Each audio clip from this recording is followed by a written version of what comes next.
Hallo, ich bin Kati von Creative Mom und in diesem Video zeige ich dir, wie man den Long Tube Rock von Danny näht. Wenn du mir noch nicht folgst, dann ändere es jetzt. Auf meinem Kanal bekommst du regelmäßig neue Nähvideos.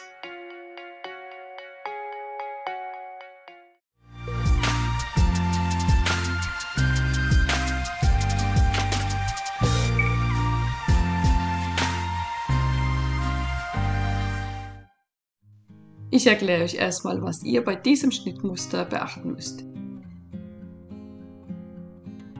Hier habe ich das hintere und Vorderteil in einem. Die rechte Seite wird versäubert. Achtet auf den Fadenlauf. Hier auf der linken Seite wird der Stoff 7 mm umgeschlagen und festgenäht. Bei dem Vorderteil wird die rechte Seite ebenfalls 7 mm umgeschlagen und festgenäht. Die rechte Seite wird einfach abgesteppt. Beim Bund wird die untere Kante versäubert. Ihr braucht noch ein 3 mm starkes Gummiband und davon insgesamt 18,5 cm. Die ganzen Markierungen vom Schnittmuster habe ich auf den Stoff übertragen.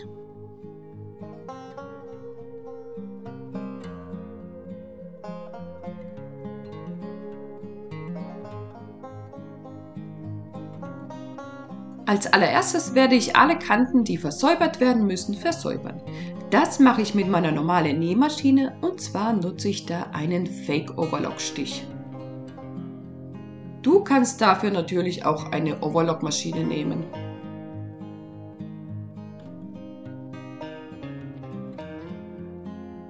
Die Kanten sind versäubert und nun lege ich das Rückenteil und Vorderteil mit den versäuberten Kanten aufeinander und stecke sie zusammen.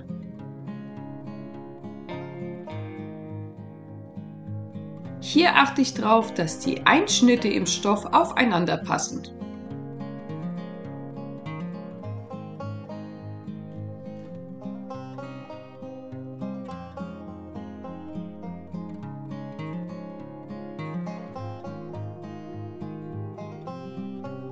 Im gleichen Schritt werde ich auch den Schlitz hier zusammennähen. Bevor es weitergeht, bügele ich die Nahtzugabe auseinander.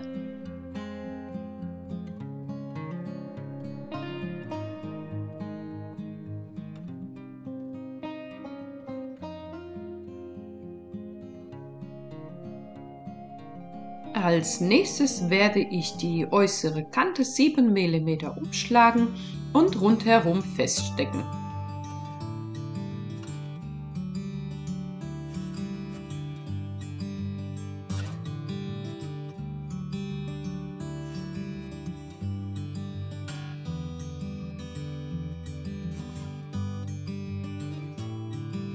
Um an der untersten Stelle vom Rock zu viel Stoff zu vermeiden, schneide ich die Ecken von der Nahtzugabe ein bisschen zurück.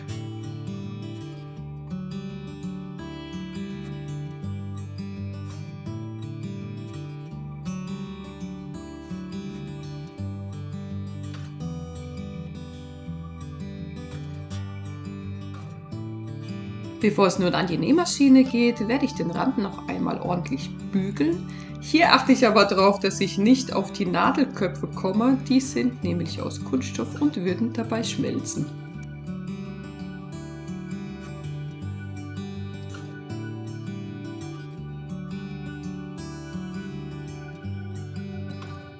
Abgesteppt wird im Abstand von 5 mm zum Rand.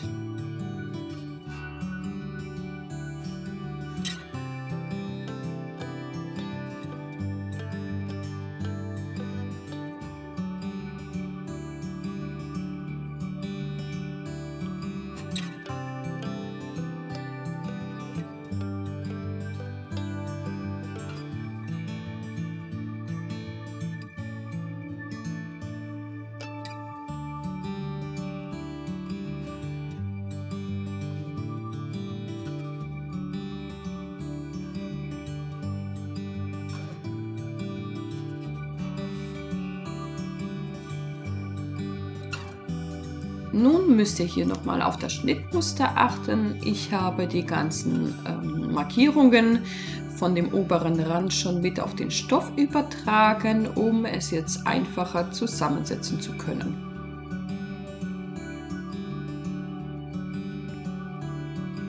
Beim Rock wird jetzt die linke Seite umgeschlagen und dann die rechte schräge Seite auf die linke Seite oben drauf gelegt.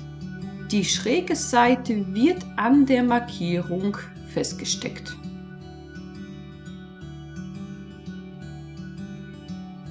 Die rechte Seite, die ich nach innen umgeschlagen habe, wird an der hinteren Markierung vom Rückenteil festgesteckt.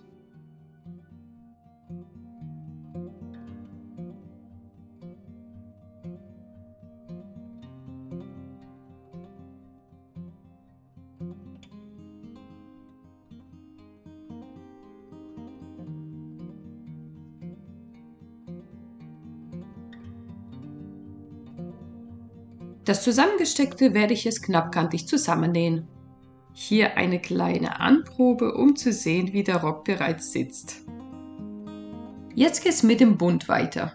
An den Rändern links und rechts wird jeweils das Gummi festgenäht und später, wenn es dann an den Rock genäht wird, wird es einmal umgeschlagen und festgenäht. Markiert euch am besten vorher die Mitte.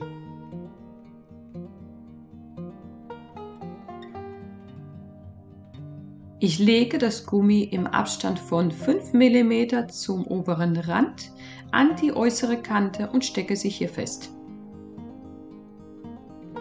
Achte darauf, dass das Gummi sich nicht verdreht.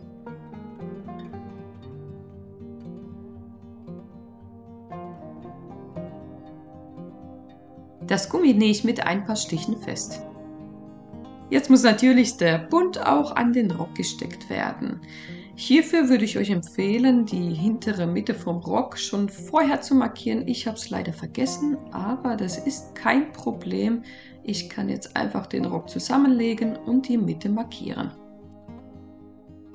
Nun lege ich den Bund mit der rechten Seite auf das Rückenteil vom Rock, auf die Mitte, die ich vorher markiert habe, und stecke dann so von der Mitte aus nach außen den Bund an den Rock fest.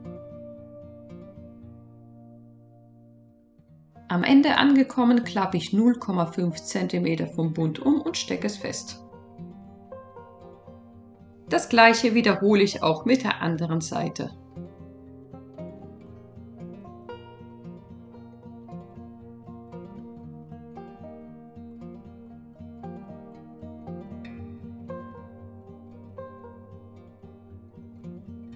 Der Bund schließt vorne nicht ganz, was für mich persönlich eine unschöne Lücke ergibt.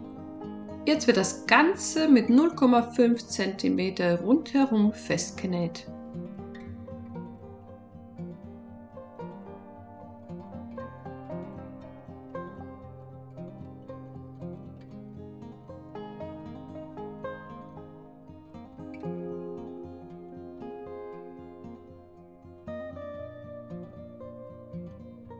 Überall, wo zu viele Stofflager sind, schneide ich die Naht zur Gabel etwas zurück.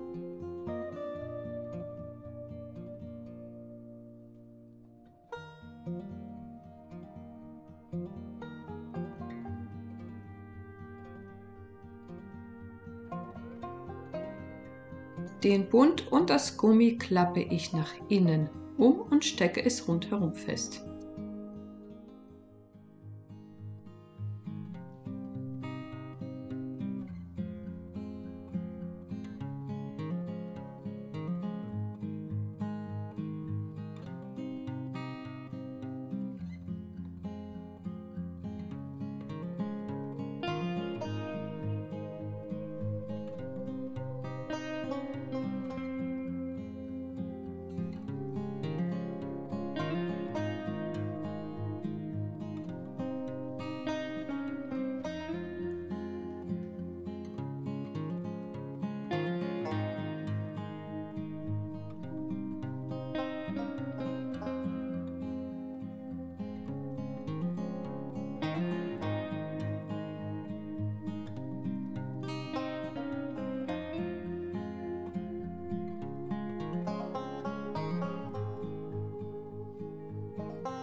Mit ein paar Handstichen werde ich den Bund festnähen, dass mir das Gummi beim Nähen später nicht herausflutscht.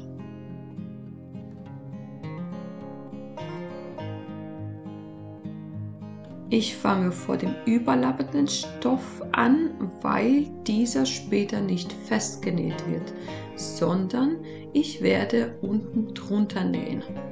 So scheint auch das Team von Danny zu nähen, beziehungsweise wenn man auf das Schnittmuster guckt, ist da auch keine Einzeichnung drin, dass man hier nähen muss. Denn ich habe mir auch die Originalbilder, die Produktbilder von Dannys Seite angeschaut und da ist nirgends eine Naht zu sehen. Und hier seht ihr es nochmal, hier hebe ich diesen vorderen Teil hoch und nähe dann unten drunter.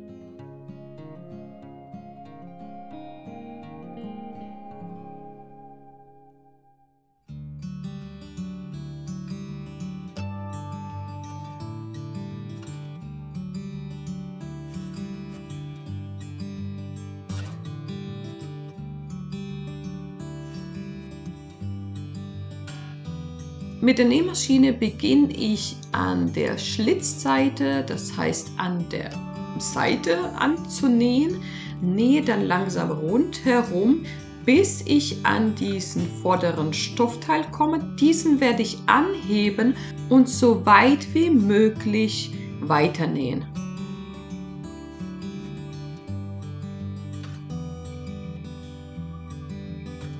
Also, ich beginne an der Seite, habe einen Abstand von 1 cm und nähe langsam rundherum.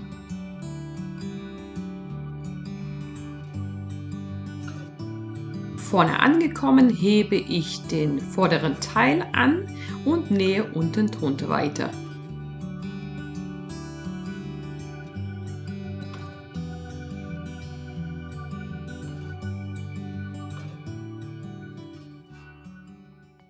Was ich euch auf jeden Fall empfehlen kann, ist einen etwas stärkeren Jersey zu nehmen.